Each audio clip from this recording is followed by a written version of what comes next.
आज Baroda cricket association की 83वीं AGM मिली थी, जिसमें कई मुद्दों को बीसीए के सदस्यों के साथ साझा किया गया। साल 19-20 के वित्तीय हिसाबों को बहाली दी गई, जबकि 18.19 करोड़ इनकम टैक्स से रीएम्बर्समेंट किए गए थे, उसकी भी जानकारी दी गई। 55 करोड़ बीसीसीआई की ओर से भी मिले हैं, उसकी जानकारी एजीएम में साझा की गई थी। साथ ही में सुप्रीम कोर्ट की गाइडलाइन के मुताबिक एथिक्स ऑफिसर के तौर पर सुप्रीम कोर्ट के रिटायर्ड जज सीके ठक्कर की भी नियुक्ति की गई है। આજે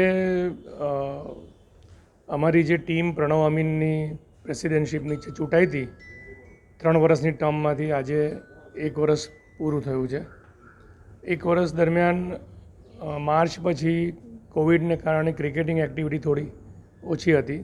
આખા ભારત દેશમાં અને દુનિયામાં ક્રિકેટ એક્ટિવિટી ઓછી છે, પરંતુ આ 1 વર્ષ દરમિયાન અમે જે પેન્ડિંગ એજીએમ હતી, જે લોઢા કમિટીને કારણે જે એજીએમ પેન્ડિંગ હતી અને જેને કારણે એકાઉન્ટ્સ પાસ થતા નહોતા અને અમને બીસીસીઆઈમાંથી પૈસા નહોતા મળતા, એ પ્રોસેસ અમે પૂરો કર્યો છે। આ વખતની હમણાંની એજીએમ એ રૂટીન એજીએમ છે, એટલે કહેવાનો અર્થ એ છે કે પ્રણવ અમીનની નીચે જે બી ચૂંટાયેલા સભ્યો છે, એપેક્સ કાઉન્ટીના સભ્યો છે, બધાના સહકારથી અમે હવે બધું સમયસર થઈ ગયું છે। બીસીએમાં અત્યાર સુધી થોડું અમુક વસ્તુઓ ડીલે ચાલતી। ફોન ઉઠા લો। તો કહેવાનો અર્થ એ છે કે એ પ્રગતિ એક સારી કરી છે અને હવે સરકાર જેમ અમને છૂટ આપશે એવી રીતે ક્રિકેટિંગ એક્ટિવિટી બી ચાલુ થઈ જશે। બધા ગ્રાઉન્ડ તૈયાર થયેલા છે। અમને આશા છે કે લગભગ 1-1.5 મહિનામાં ક્રિકેટિંગ એક્ટિવિટી ચાલુ કરવાની અમને મંજૂરી મળી જશે। પણ આ સમય દરમિયાન 1 વર્ષમાં અમે પેન્ડિંગ જે બી બીસીસીઆઈમાંથી અમારે સબસિડી લેવાની હતી, ગ્રાન્ટ લેવાની હતી, એમાં લગભગ 50 કરોડથી વધારે પૈસા આવી ગયા છે।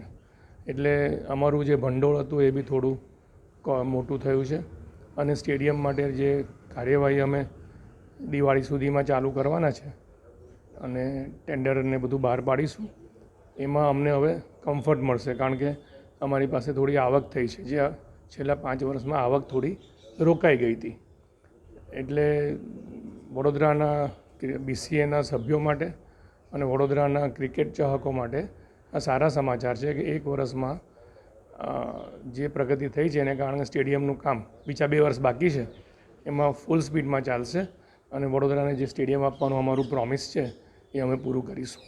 कोटंबी में बन रहे क्रिकेट स्टेडियम की बात करें तो राज्य सरकार से कोटंबी गांव से स्टेडियम तक के 15 मीटर के रोड की बहाली हेतु प्रस्ताव रखा गया है।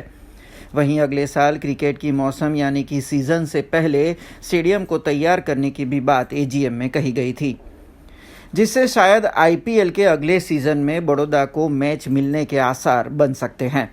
बीसीए के प्रमुख प्रणव अमीन की अगुवाई में आज ये एजीएम आयोजित हुई थी। बेसिकली ये 83rd एजीएम थी, जिसमें मार्च 2020 के ऑडिटेड अकाउंट्स को बहाली देना था। उसके बाद 2021 के लिए नए अकाउंटेंट अपॉइंट करना था। उसके लिए मालू भट्ट एंड कंपनी को हमने अपॉइंट किया है। और तीसरा अहम मुद्दा था ऑम्बुड्समैन और एथिक्स ऑफिसर की अपॉइंटमेंट का था। उसमें सीके ठक्कर रिटायर्ड जज of supreme court of India को हमने अपॉइंट किया है। और ये तीनों मुद्दे हमने मेंबर्स को वोटिंग पे रखे हैं इस 83rd एजीएम में। आज शाम को 5 बजे तक सारा बैलेट वोटिंग होना है। वो बैलेट वोटिंग होते ही कल शाम को 5:30 बजे एजीएम फिर से बुलाई जाएगी। उसमें सारे इस मुद्दे को कितने ने फेवरेबल वोटिंग किया है, कितनों ने ये किया है, वोट की काउंटिंग करने के बाद रिज़ल्ट डिक्लेयर होगा। और ये तीनों मुद्दे पे जो डिसाइड किया है बीसीए और एपेक्स काउंसिल ने, उसको बहाली दी जाएगी।